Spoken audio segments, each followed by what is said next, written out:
ദൈവതിരുനാമത്തിന് മഹത്വമുണ്ടാകട്ടെ. അപ്പസ്തല പ്രവർത്തനം 1:14.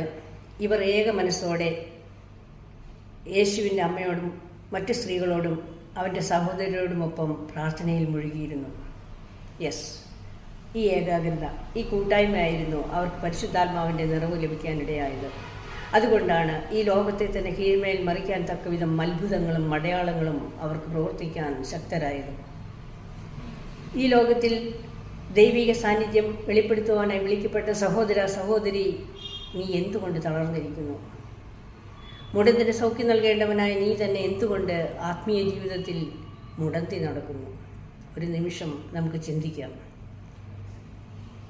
എൻ്റെ യേശുവേ, നിരന്തരം എൻ്റെ ഹൃദയത്തിൽ വന്നു മുട്ടുന്ന അങ്ങയുടെ അഗാധമായ സ്നേഹം എനിക്ക് വെളിപ്പെടുവാൻ തക്ക വിധം അങ്ങയുടെ പരിശുദ്ധാത്മാവിനെ എന്നിലേക്ക് അയക്കണമേ. ആമേൻ.